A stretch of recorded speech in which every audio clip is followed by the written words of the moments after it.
time for gay-themed cocktails. The gays are at it again. The gay agenda, just getting you drunk. That's how I contribute to the gay agenda. So about a year ago, I reacted to Trixie Mattel making cocktails at their bar This Is It in Milwaukee. And now, there's another video of them doing it again. Trixie makes more drinks at her bar This Is It. But bitch, it's different, because instead of making classic cocktails, they're making signature cocktails. Now, I've made Trixie Mattel themed cocktails on this channel before. I've reacted to that video previously. I've even made an entire video for their hotel in Palm Springs based on every single one of their makeup palettes. I will link to those videos in the description below, along with this original one. I'm stuttering my words today. I haven't been drinking much lately, and honestly, that makes the gays break down a little bit. But I love the idea of signature cocktails because that's bringing in more creativity. So a gay, creative cocktail, I have high expectations. I'm hoping that it's not just classic cocktails with a creative gay name. That I'm gonna call out, because I do have a sneaky suspicion that's what's gonna happen, okay? Call it a hunch. I do that on this channel all the time. But since it's a more innovative cocktail, I have more to say about it. I can not only say whether or not I like it, I can give my opinion on maybe other ways to possibly make it better. And I get to watch Trixie try to bartend, which is always a hoot. Trixie's one of my favorite drag queens, so this should be entertaining if nothing else. So let's get into reacting to Trixie Mattel makes more drinks at her bar This Is It. Hi, it's Trixie Mattel. Welcome back to the channel. And today we're back at the most fabulous gay bar in the world here in Milwaukee, Wisconsin. This Is It bar. Can we get a round of applause in the house, please? 5 people. Woo! Honestly, the bar looks really nice. I would love to visit that bar. I would love to visit This Is It and make it like a whole YouTube video. I think that would be so fucking fun because it looks great. I love the pink LED lights in the background of the bar. Everything looks really organized, from liquor to mixes to glasses. I see it all. I see the structure. It looks good. It looks like a bar that I could work easily behind. Because some bars are a fucking mess, especially gay bars. We're very proud to be a very legendary, iconic, historical queer space that has been open for decades and decades and decades and decades. And I'll tell you what we do here. We engage with the community, we listen to great music, and we do drink. I love gay bars like that. I love gay bars with history, and a lot of gay bars have so much history. I don't have a lot of experience at bars in Milwaukee, but I know about them for sure in like Manhattan. They're always involved within the community, and there's always an outpour of love within the community because people have been going there for decades. People have been using that as a safe space for decades, and you could really feel it in the atmosphere. It's like the overwhelming love pours out, almost as much as come in the bathroom. Almost. At straight bars, the floor gets sticky because people spill their drinks. Gays don't spill their drinks. The floor's sticky for other reasons. And I thought we could do an installment number 2 to a video that I did last year that you can watch right here on the channel, where we made some very iconic drinks. We made a Manhattan, we made an old fashioned, and I believe we made, what was it? A Capri Sun? Yeah, we made this. It's here. Great. I don't even talk anymore. A Long Island. I know it's hard to remember, but girl, a Long Island. Gays love a Long Island. A drink that you can't taste how strong it is, but it fucks you up. We love that. Why? Because we have trauma. Today, we're deep diving a little more into some more personal drinks here at the bar. Stuff that maybe they don't serve anywhere else, or stuff that uses some alcohol that maybe not everywhere has. So, is it stuff that they don't serve anywhere else, or is it stuff they serve everywhere else and we just put another name on it? I'm telling you, I do that shit all the time. I'm not critiquing, I'm relating. Okay. We're making a Death Becomes Her. This is a drink that was invented at the bar by one of our bartenders who previously served here, Ophelia Bone. And a Death Becomes Her cocktail? I fucking love that. I've wanted to do that for so long, so I'm jealous. A Death Becomes Her cocktail I would probably make with Empress Gin. It's like a deep blue gin with butterfly pea blossoms, so it changes color to like a vibrant pink when you make it, which fits the theme of A Death Becomes Her. Maybe something with lavender and citrus and electrolytes to like bring you back. Almost like a hair of the dog themed cocktail that's strong, but revitalizes you the next morning when you're hungover, you know? Something to have maybe during brunch because you went too fucking hard the night before. That's where my mind goes. Okay, that's what I would do. What did they do? I'm assuming it's strong. If a drag queen asks you if you want a drink called Death Becomes Her, you should call into work the next day, okay? I'm just thinking about you. Okay, so we're, okay, 2 different places. Fine, work. So how do we start? We start with some gin. I love gin. Everybody calls me an old person because... I mean, we're making a cocktail with gin. Is this gonna be a butterfly pea blossom gin? If that's what I thought, and then that's what we make, I'm gonna be so proud of myself. It's blue? Wow. A blue gin.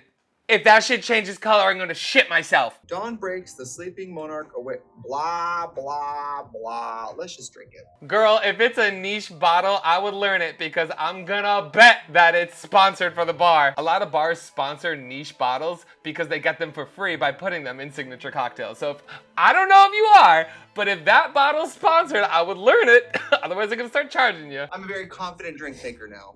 Flip that thing over and stop. It didn't, did it? It did not. It's a stopper. It's a pour spout that stops it because that's how you control the amount of liquor that the bar is putting out. Gays hate it, but businesses love it. It's cost effective, but you're getting less out of the pour, which gays fucking hate, which is why I love that it's broken, because I don't think that's on accident. And by the way, this is not false advertisement. We do not pour drinks like this at this establishment, okay? So don't come in here and say, I saw Trixie fill half a glass with... Is this tequila? That is a gay pour. That is a gay pour. You can tell it's a gay pour because when people, especially straight people, go to the gay bars, they're like, oh my God, I got so fucked up, and I don't know why. It's because of the pour. There's a normal bar pour, and then there's a gay bar pour.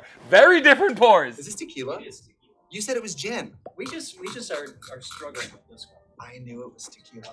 First of all, George can get it.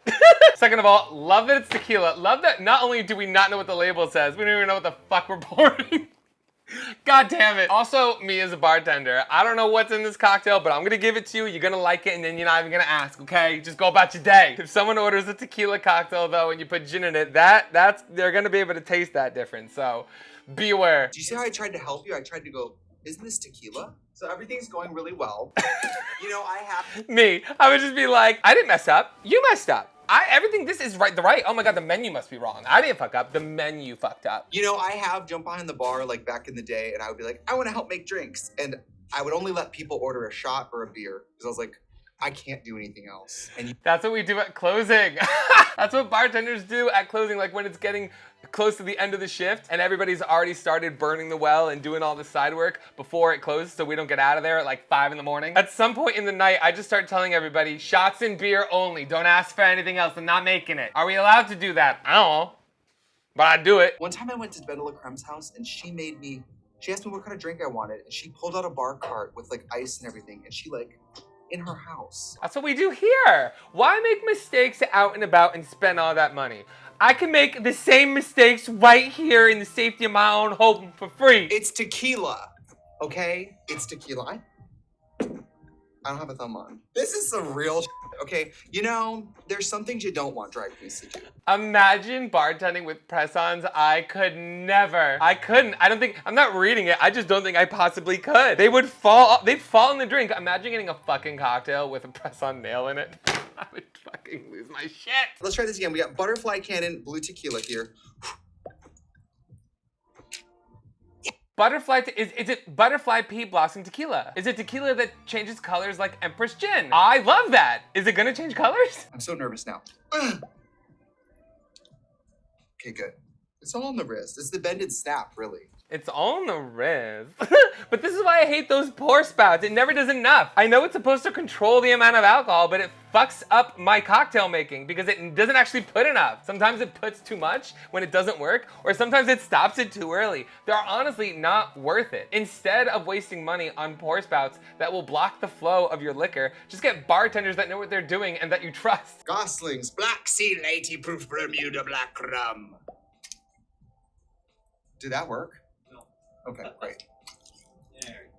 Oh my God, I could never be. That doesn't come out. I don't understand. I hate these. I hate these so much. I know video isn't about that, but I hate them. Also, a blue tequila with light rum and dark rum. What are we making? We also have some fabulous pineapple served here with Manila on it. I have to say, I love Manila. And now pineapple vodka. We'll talk about the served vodka in a second. But is this like a fancy Long Island? This is a gay Long Island. We took a Long Island and we're making it gay because it's in the Riz. We also have some fabulous pineapple served here with Manila on it. I have to say, I love Manila. Love her a lot. I don't have any pineapple served in my house because I did drink all of it. So same. I had all the served vodkas and I ran out of Trixie's and Manila's first. I think the only one I have left is Trinity's, what is it, multi-berry? I don't know, it's some kind of berry vodka. Scarlet Envy was just over the other night with a few of my friends drinking it. We all loved it, it was great. We had it with some raspberry soda water and Chambord. Shit, I just had laying around the house. And if you haven't tried this one really, really smells like pineapple. And I'll tell you this, David Silver, who we love on the channel, and I love in my real life, his favorite drink is vodka soda pineapple, and it's so annoying because we'll be at a busy bar and he'll be like, I'm like, just get a vodka soda, and he'll be like, Vodka soda pineapple is not hard to make. Give him a break. Thank you for being empathetic for the bartenders. I personally appreciate that. But as long as he's not ordering like a fucking raspberry mojito, everything will be fine. It's the cocktails that make a mess. It's the cocktail that get my tins all fucked up and then I gotta muddle and then I gotta shake and all that shit. That's what's annoying. But something where I just gotta put a squirt of pineapple, that's fine. And your lover getting something with pineapple in it, you're gonna want that. I would support that. It's gonna make it better later when you gotta suck that dick. We have some blue curacao, baby, made with select curacao orange peels and the blending of fresh tropical violets. So we got rums, a tequila, vodka, a triple sec. This is like a play on some kind of Long Island. It's gonna taste really good, but you're not gonna be able to taste any of the alcohol because of the mixture of liquors. So delicious and so refreshing. Oh my God. That didn't work either. Do you think it did? I'm telling you, these things are a waste of time, Bars. Stop, just stop. This is orange juice and this is pineapple juice. They actually get this from an orange and this comes from a pineapple. Oh my God. This is a cocktail with lots of steps that I don't know how necessary they all are. What's going on? This is a cocktail that if I was bartending, I would never tell anybody we had it on the menu. This is why I get rid of the menus when I work. If you think making a vodka soda with a splash of pineapple is tedious, what is this? This one goes out to Ophelia. We miss you, girl, but you're in a better place. A big blue cocktail, which, why is that Death Becomes Her? I wanted it to be pink. That's why I love the color changing gin that was lavender and refreshing. It changed colors like a potion and it was pink. Why is it what about that is Death Becomes Her? I'm confused. But I bet it tastes amazing. Like, I would love to try it. I wouldn't want to make it if I was busy, but I'll try it. This does not taste strong at all. Same thing with the Long Island. It's the same kind of science, and don't ask me to explain it to you because I don't know. I'm not an archaeologist, I'm an alcoholic. It's the same thing when you make punches. Like when you throw a bunch of shit in a glass, you taste the liquor less. I don't know why. I don't know why. That's really amazing. By the way, leave it up to drag queens to figure out how to put the most alcohol in a glass without having it taste like actual kerosene. It's not up to drag queens. Long Island, Tokyo tea, an adios, a trash can, it's been done. But drag queens do love them. We open every day at 3, by the way. And what does it mean if I come in early to drink before 3? What does that mean? That means you're like the rest of us. That means you're a queer working. A gay person that works doesn't have to follow the 5 p.m. rule, okay? If you have a sugar daddy and you don't gotta work, then yeah, then you can listen to the fucking rule. But some of us drinking's part of the job, okay? We need to drink to get through the day. Well, don't forget I also have my other drink, which is all blue tequila. It's gonna be a great night. I want to try that blue tequila. I want that blue tequila. I'm gonna look it up. It's a pink lemon drop martini. I actually believe when the original Serve advertising came out, I think that I made one of these in studio. And a pink lemon drop martini. I wouldn't really call that signature, but I think that's great to have at the bar. And it's very easy to do. You basically follow all the same steps of a Cosmopolitan with the pink raspberry lemonade vodka and lemon juice instead of lime juice. Done. It opens your eyes to how much real bartenders really like. They know all this stuff. And they can't come up to you and you order a drink and they're like shaking. They need to like confidently make it. Well, I don't know about, confidence is all faking it. Confidence is literally just being a good liar until you actually learn what to do. Because we all started not knowing shit. I told you guys, I learned everything by taking your order and going in the back and Googling it on my phone to figure out what to do. You learn through experience. It's the same with drag. Here is, we have a little, this is O positive blood. And this is, well, this is O negative semen. What is it? Oh, this is cranberry juice and lemon juice. Okay, so yeah, we're about to make a Cosmo, but pink lemonade version. This is cranberry juice. It's the juice of a cranberry. It was all of it, right? Okay. And then, it might be too much cranberry juice. It might end up coming out more red and less pink. And then this is lemon juice. Now, if you can't get fresh squeezed, store-bought is fine. There's less lemon juice than cranberry juice, so it's definitely gonna come out more red than you want it, and less pink, unfortunately. I would switch up those measurements if you want it to be more pink. The taste isn't really gonna be that affected though. We're doing 3 shots of pink lemonade serve, which is about 3 shots of pink lemonade serve. I call that an afternoon.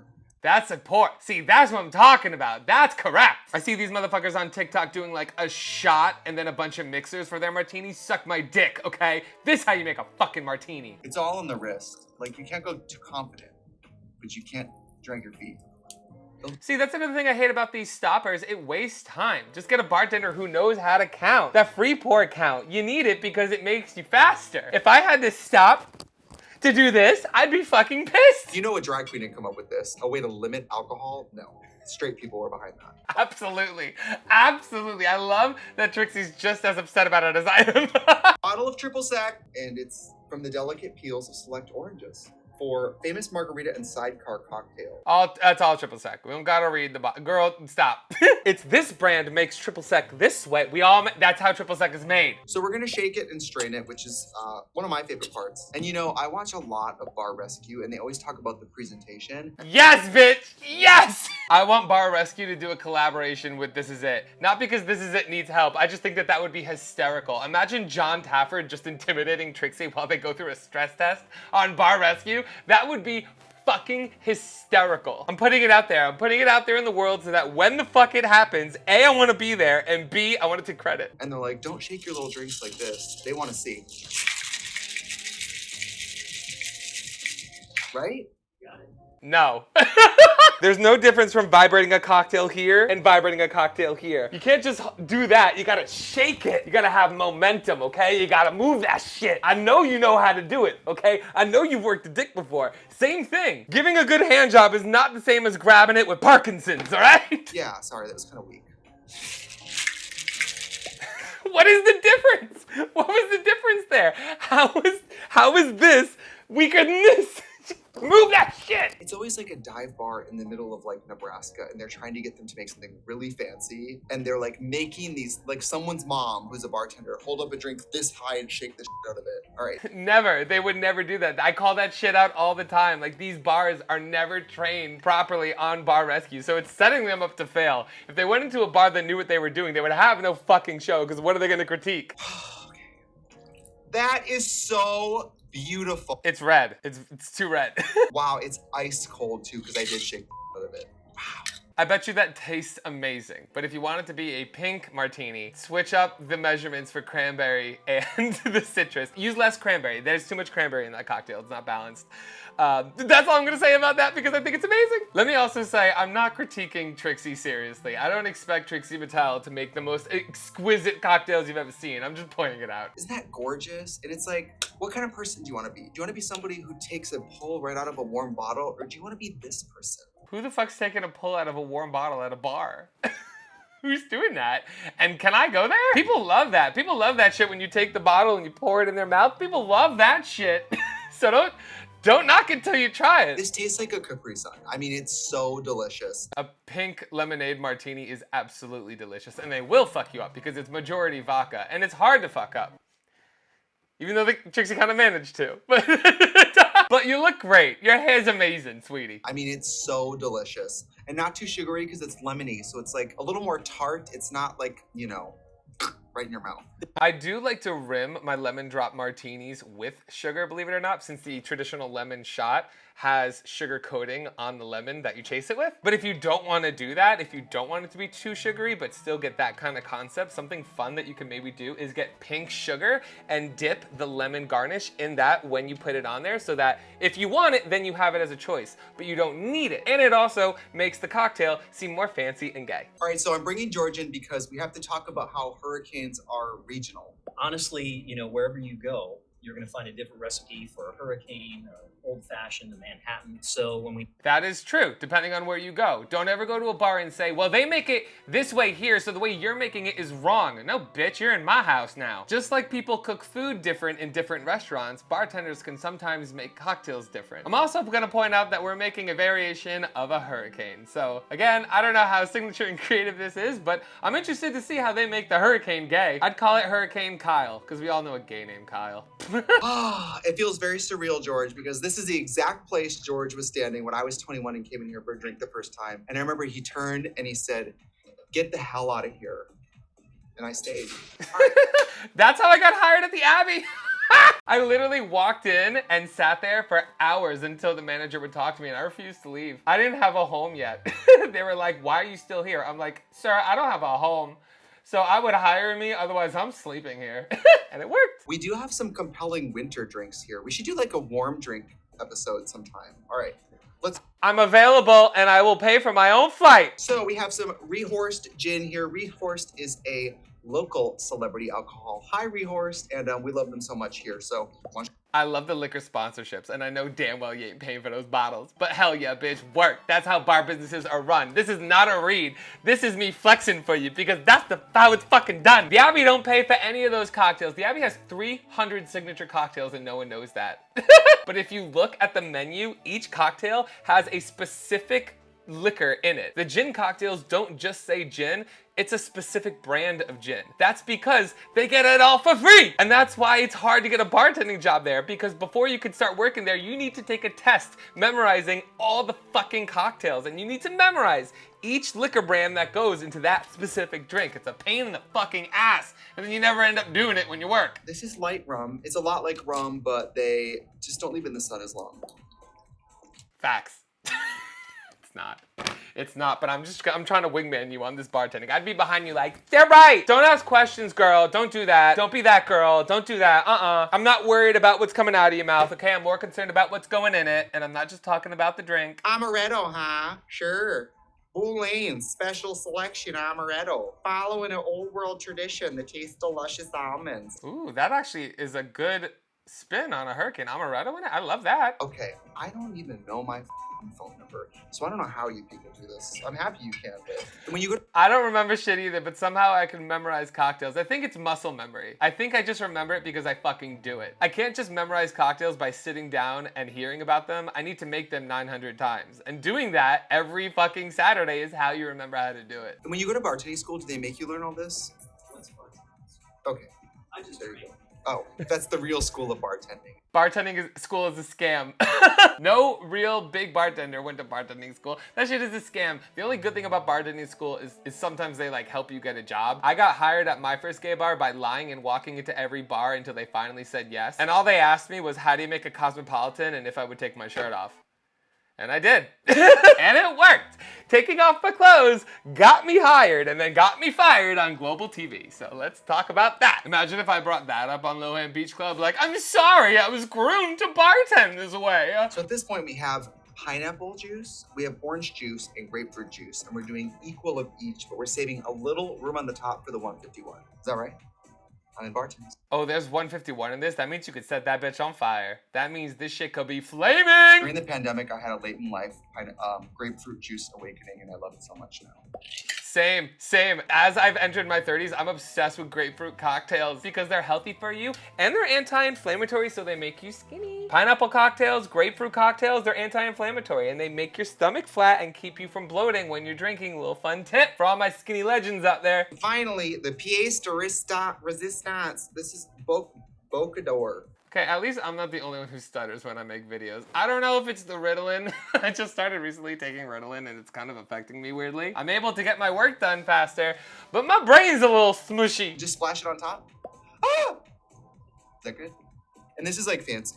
It's strong. It's strong. Okay. And it will float on top of that cocktail because of the density. So you can set it on fire. That's how you make flaming shots with high proof rum like that. It's also illegal in a lot of places. 151 is literally illegal in some places now because it's so fucking strong. This isn't exactly a happy hour drink, is it? This feels more like a late night, Friday, bad decision. No, it's a happy hour drink. It's a day drink because no one's making that during a late night shift. Absolutely the fuck not. You see how many ingredients were in that bitch? Absolutely the fuck not. I'll defend drinks like a vodka soda with some pineapple in it. Don't get me wrong. But a hurricane? No, I'm sorry, we're out.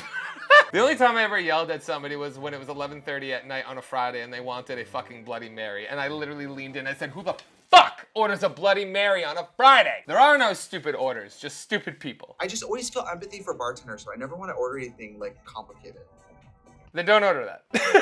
When it's busy, just when it's busy. If it's you're at, it's the Ritalin is making me fumble my words. That's why this is a day drink. When it's less busy, that's when you order these cocktails. You're only gonna piss the bartender off if there's 9 million people at the bar and you want me to make this shit and I gotta run back and forth to grab all the bottles because not I'm a whack. And also, people don't really order it a lot, or at least the gays don't order it a lot. When I was working at the gay bars, I think someone ordered a hurricane maybe like 3 times during a night shift. Okay, there's alcohol in this.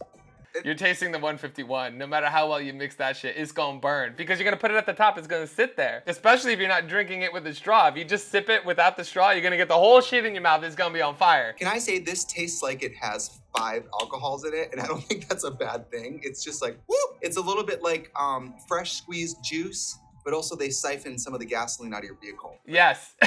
Yes, this is for the drinkers who want to taste the alcohol. I used to make a drink called the Fiery Peach, which was a peach-themed hurricane, but for this reason exactly. I mean, how many of these could a person really have? 1? Try me. Try me. My drink of choice back when I was at my peak was Long Island's. Long Island's and Four Locos because I'm trash. I don't think anybody's surprised by that. I would argue that if you're gonna have 2 of these and then you want another one, you should just be sent home. And a high five on your way out. As long as you're not bothering anybody. But you know what though? This is a drink that you get and you sip slowly. Like maybe this is your karaoke drink. You're like, oh, my name's gonna come up in 3 songs and I'm not feeling great. And that's the drink you're taking if you're also doing amphetamines because you're not noticing how drunk you're getting. I don't know if I should say that on the internet, but it's true. All in all, I love these cocktails. I wouldn't necessarily call them exceptionally innovative or niche. And I think Trixie did an amazing job making them having little to no experience. I would love to go and taste test them. I would love to go to This Is It. I'm putting it out there in the world that next year at some point, I'm gonna do it. The only drink I would probably change would be the Death Becomes Her a little bit, even though the cocktail's great. The cocktail I love. Like, I would drink the fucking shit out of that. I just don't know how the aesthetic matches up with the theme of Death Becomes Her. But honestly, that's the most bullshit critique I could possibly think of. I'm just trying to pull something out of my ass. What did you think? Which one of these cocktails did you like the best? Let me know in the comments below. And if you enjoyed this video, be sure to like it and subscribe for future ones. I put them out weekly, usually on Tuesdays and Thursdays, but sometimes I'm late, just like your mom. Special thank you to everybody over on Patreon, especially the regulars and barflies, for helping making this channel possible. And special shout out to this person over on Twitter. If you would like a special shout out in one of my videos, be sure to retweet them when they come out. If that's it, guys, thank you so much for watching. My name is MikeMGTV, and you are fucking welcome.